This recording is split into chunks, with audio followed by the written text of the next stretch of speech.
So many characters make a comeback in this chapter, yet I'm still waiting for the one I've been dying for. You know who I'm talking about.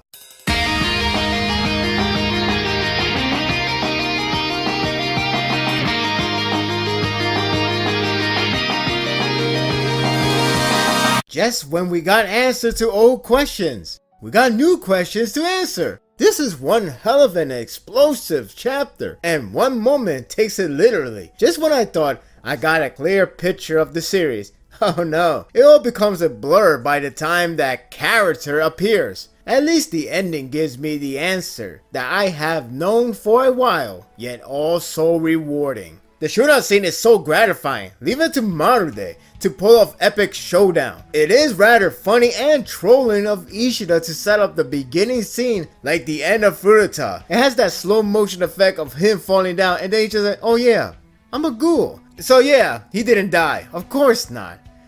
Oh, if only that was true. Still, it does lead to a very fun sequence. Marude is the only old character that loves to pull a one-liner, and I respect him for that. I wonder if he got a new ride though. I have to admit, I got hyped just by watching a straight up gunfire in action. Furuta is taking it like the end of Scarface, endures all the pain and can take more shots. Maybe he did a lot of coke before we got to this arc. The madman keeps eating those bullets, and out come his Kagane. Marude is such a badass here, whipping out a bazooka, that's right, a bazooka, to destroy Kagane like nothing. The man is hardcore. I admire this guy. It reminds me of another series where the more time progresses, the better technology gets to the point it can create a simpler solution. It makes me wonder on how much gun supplies they have in stock. It won't kill them immediately like with human, but is an effective step. Who needs Quinque? You got that right. The ending is technically a surprise, but to me, the biggest surprise is the next scene with Furuta escaping. Not the fact he believes he can fly. I guess reading too much Gintama got into his head, but who can blame him? I thought I could fly too. But out comes with a surprise guess that threw me off. Who is that guess? Masuri! Huh? I thought we established that he has died back in the last arc. How is he alive and kicking ass? Which I hate to admit, it was pretty badass of his entrance against Furuta. It goes to show you, no on-screen body, no kill confirmed. Did the narrator describing his death troll us all? What's the story? I need to know. On top of that, he's working with his father's killer? What is going on here?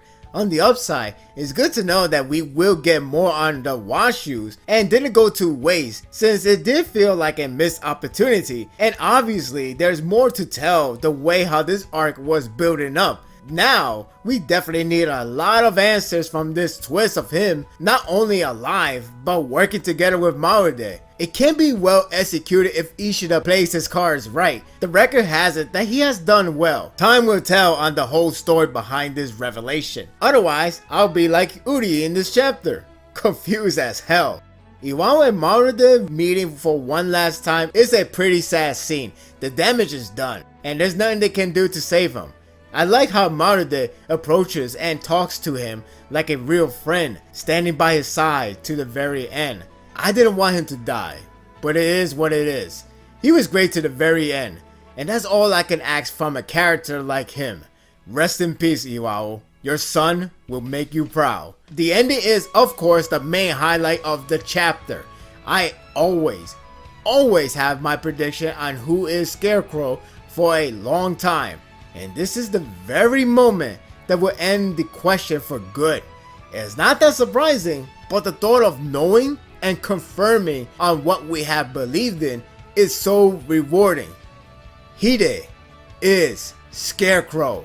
I love how Ishida uses the last pages to make the revelations highly significant. It's all done with a simple note of presenting himself. There's no need to remove the mask or to speak. Just reading those simple words is enough to feel satisfied. We can now close this chapter of the mystery of Hide. Or not. There are more questions to Hide though. As effective it is for him to reveal it without a dramatic entry, what is exactly wrong with his voice? Can he not talk fluently, as evident back with him saving Almond?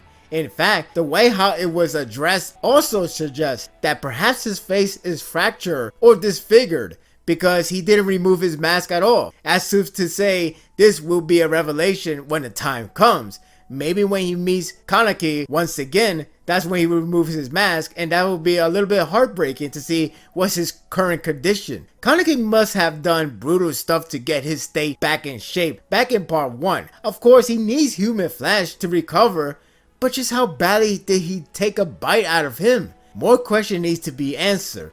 Hell, Hide is acting like the master out of everyone there. That alone is highly questionable. This makes a lot of sense on what he has been doing and how Marude has been following, as well as got his resources and researches. It all comes down to this character, and we still have other questions to be answered, and I know we will get those answers soon. I truly think the holiday break did massive wonder to his artwork, because this chapter is visually great. There are a lot of great panel shots. The details throughout the shootout is well designed and grasping your attention with his moments. The Kagane from Furita was like a huge gasp because it came out of nowhere, but that's because the whole scene was exhilarating. The expressions and highlight moments such as Hide being revealed as Scarecrow or even Masure making a return stand out strong and leave a great impression. It's an exhilarating and intriguing chapter that leaves more questions to think over. Marude is back in a badass way, Masure is back though question why, and Hide is back but left us wondering on his presence. One thing is certain, we need more firearms for more explosive chapter. Bring it on! I'm giving this chapter a 9. What a great to finally rest the theory that we all have speculated for the longest time. And it's great to know we got it right. Only leave us so anticipated to see the reunion between Hide and Kaneki. That's going to be an emotional scene. I can already sense it. There's a lot of things I like to talk about this chapter, but I have to keep it brief because it's a review. Leave a comment below and hopefully we could get some good discussion out of it. What are your thoughts of this chapter? What do you think of Hide's situation? What is his current status? It does seem like his face has been disfigured. He did struggle to say Amon back in the flashback, so that's already a big clue. And then in this chapter, he pretty much says he cannot really speak. So, what is the story behind him? It's only a matter of time. We just have to get out this one hellhole that we're dealing with, Muski and the rest of Ogai. And that will do it for the review. I hope you enjoyed this one. If you like this and want more of this, subscribe to my channel and my world will be yours to stay. Until next time, take care.